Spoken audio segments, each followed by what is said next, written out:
it's hard to say I disagree, but I do have to disagree. I think King Henry has had an amazing year. Listen, I think what he's accomplished, you can easily say he is the most valuable player to his team, hands down.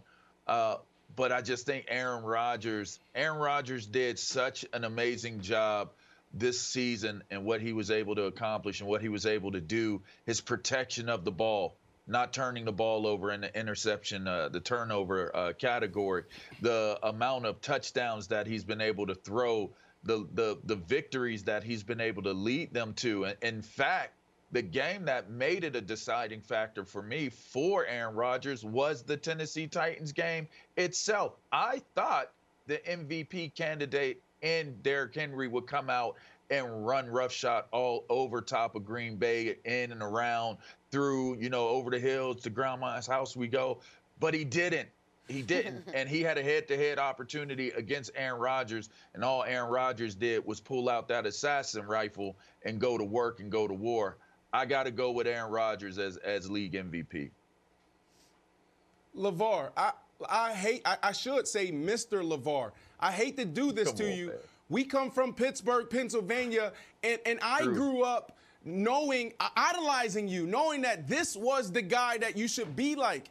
You are a Pittsburgh legend. You have paved the way for me and so many others. And now, but you have been brainwashed, just like everyone else in the media, just like all the 100 million avid football fans that think about, the quarterback, Aaron Rodgers. Well, the reality is, LaVar, Mr. LaVar, is if this guy isn't the MVP, it's time for us to change this award to the quarterback award and rethink our approach to the MVP discussion, because what they have done, we're talking about Mahomes and Rodgers, has been done like 30 times. But when you look at Derrick Henry and what he's done this year, it's only been done twice. The other person, well, twice. Let me go to what he's done and how he's elevated it. Yeah. You have Terrell Davis, who's rushed for 2,000 yards and more than 15 touchdowns. These are the only two guys. This is the company that they keep. That's it. So when you talk about how hard and difficult this is, that needs to be accounted for when we're sitting at the table talking about the MVP discussion. And yes, to your point, you're right. Only 8 guys have gone over 2,000 yards. This is one of the hardest things you can do in all of sports.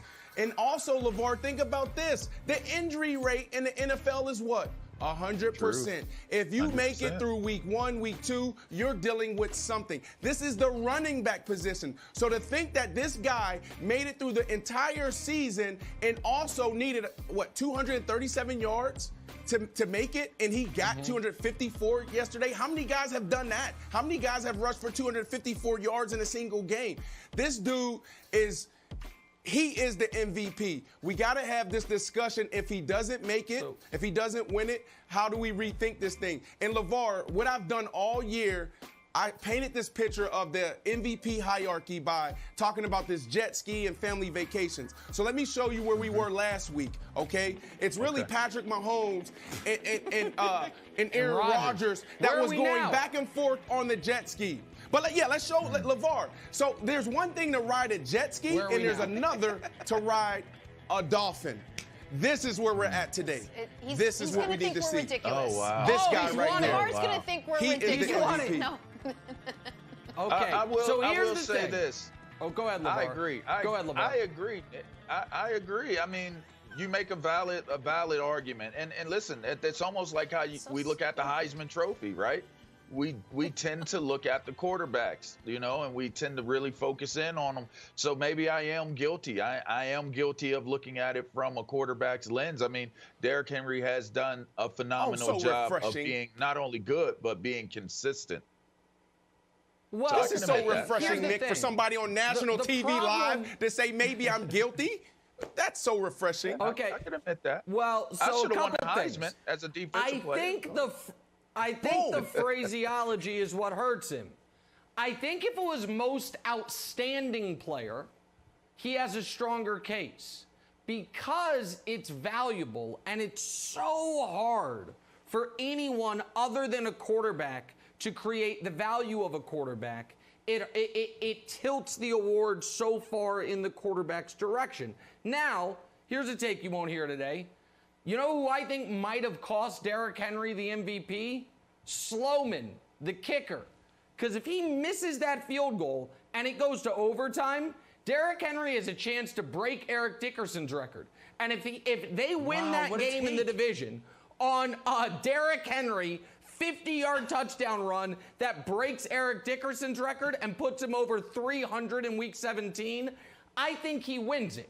Now, I don't think he's going to win it. I think Rodgers is going to win it. Neither should win it. Mahomes should win it. But Wilds, I would feel better about Derrick Henry winning it than I would about Rodgers winning it as someone who thinks Mahomes is the MVP. And it's because, I'm going to use an analogy that's going to make you very uncomfortable. I'm going to be sad if Mahomes doesn't win the MVP, and he's not going to. He's not going to. If my wife left me, I'm sad no matter what. But if she left me for Max Kellerman, I'm like, oh, are you kidding me? Like, really? Just a different version of me? But if she left me, for Brandon Marshall, I'm like, okay, you know what? She's just into something different than I thought. If Mahomes loses to Aaron Rodgers, I'm like, wait, he's just going to lose to a worse version of himself. If he loses to Derrick Henry, I'm like, okay, it's like a different category. Like, I can deal with it better. So in those regards, I would feel better about it. Take of the year. But I understand the Derrick Henry case, Wilds, but I do think Rodgers is going to win it, even though Rodgers should finish third. You okay, Wilds? Take of the year. Producers, edit that out for the re-air. Brandon, I do think you make a valid point that maybe there should be something more than just Offensive Player of the Year, more akin to the Cy Young Award, where it feels on par with the MVP, that's a super high award that maybe just the quarterbacks get, that free up the award for people like Derrick Henry, running backs. Or LaVar also had the take of the year that he snuck in there, that he deserved the Heisman Trophy. That was great, too.